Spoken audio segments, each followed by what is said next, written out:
Okay, picture number one is a painting of me, not looking very happy, and instead of being a person, I've painted myself as an octopus with 8 legs and suckers on the legs, and the idea of this is to try and give a sense of not feeling real, not feeling human, and also that the octopus legs are flailing about trying to catch on and latch on to the world around me and the people around me, and I'm not able to do it. So very definitely a sense of being alone and being isolated and feeling very alienated. And in the words that I've used in the painting, gods and monsters, I suppose, typifies the feeling that we have with BPD of our world being black and white. Everybody's either a god or a monster, and there's no grey in our world. And in the top left hand corner, a statement which says, how do you construct an all new facade so it feels bedded in? Because this is 6 months into my treatment, and very definitely a sense that I need to reinvent myself. And then we also have border country, because I feel like I'm on the borders of things all the time, borders of groups, borders of families. And in the left corner is our cosy corner where I retreat to when things just get too much. And I'm hoping for miraculous conceptions, which is in the right bottom corner, because I hope that's what this treatment will eventually give me. But I am also aware that, as the other statement says, safety is not guaranteed, and I have to work really hard to feel safe and get there. At that time in the treatment, I was still experiencing quite a lot of disassociation. It's very hard to explain. You really don't feel, you feel like you lose time. You do lose time. Mild daydreaming becomes hours, sometimes even a whole day or even longer, of not feeling that your surroundings are real, or that you're not real, and that what's happening to you is not real. And I would even at times experience mild psychosis where things change shape, faces changed. It's very frightening, and I think that is what I was feeling quite strongly when I painted this picture, that I'd had quite a few episodes of disassociation, even with my loved ones, my close partner. And this painting came from nowhere. I didn't plan it, but it basically summed up my sense of not belonging, and every day being a struggle where you just don't think you should be here, and you're trying to latch on to real life and you can't do it. Yes, and I wasn't very good at describing my feelings. I would intellectualise, and I would give you huge, great details and use big, long words that upset a couple of people in the group. And at the time when someone's trying to get you out of your head and into your emotions, it's very difficult, because no matter how many different ways they try and explain that to you, you don't know what they're getting at. You're going, well, of course I'm explaining how I feel. I've just spoken for the last 20 minutes. Don't you get it? So there's a very definite sense that I'm always speaking one language and you're all speaking another.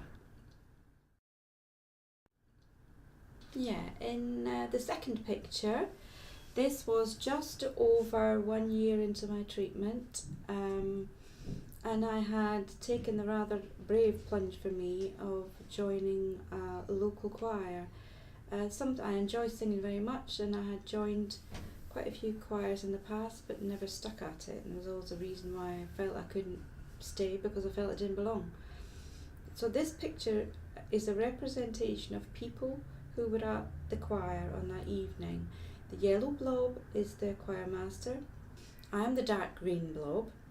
The pale green blobs are people who I had spoken to the previous week.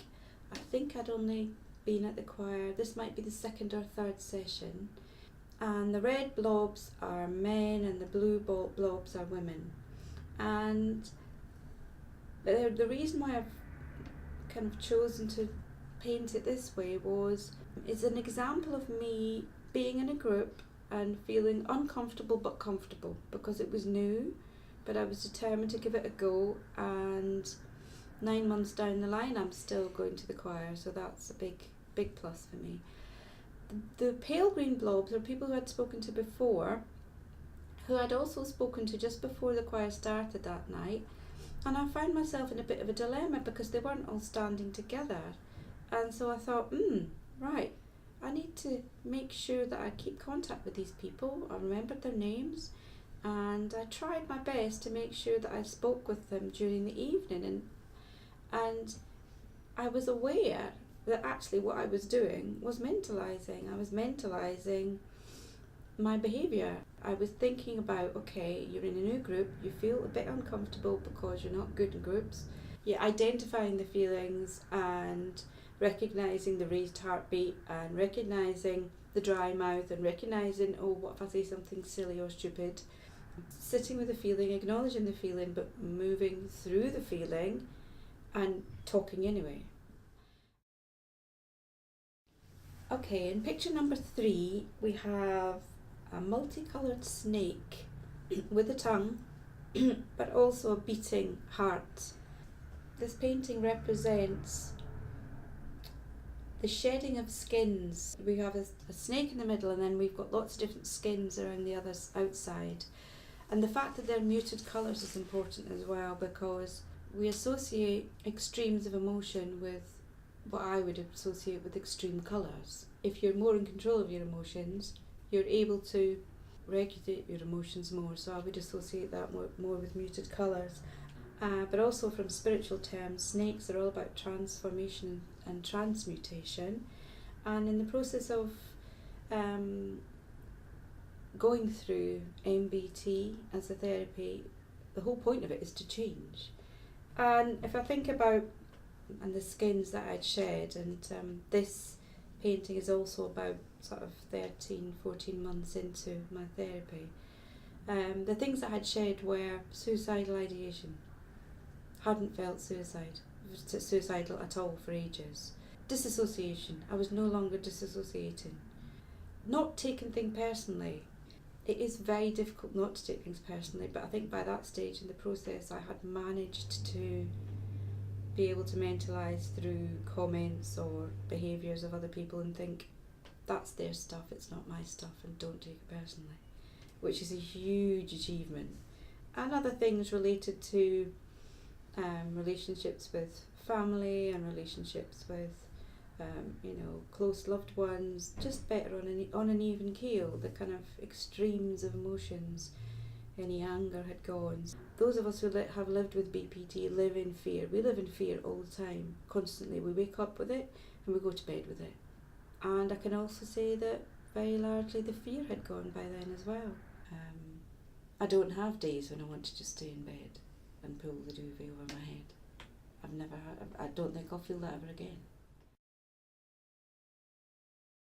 I definitely think, and I don't know how it's presented across or how it's delivered across the country, but I definitely think that including art therapy in the process is fundamental, because for myself, but also for some others in the group, when I think back, who were when they came into group were perhaps in a really bad place or determined not to communicate at all, and with gentle encouragement, even if they spent 30 seconds on their artwork, it delivered a huge amount to discuss and tapped into where they were emotionally. So I think it's fundamental. I think it's absolutely vital that the therapists are very, very well trained and experienced in what they do, and that they have huge resilience, because you have to be extremely resilient to cope with what was on in that group, and that you try different ways of keeping people on track and making sure that they do come back to therapy. Because if Anne hadn't tried as hard as she had, and if Sheila hadn't tried as hard as you hadn't tried, then I probably would have left. But then you gave time to reflect, so I wanted to leave because things were too painful that came up in group. But then you kind of gave me that space to work it through myself and think, you gave me a few weeks to think, I have to see this through. So it wasn't just about me being persevering, or having perseverance, should I say. It was very definitely how you handled me at that time.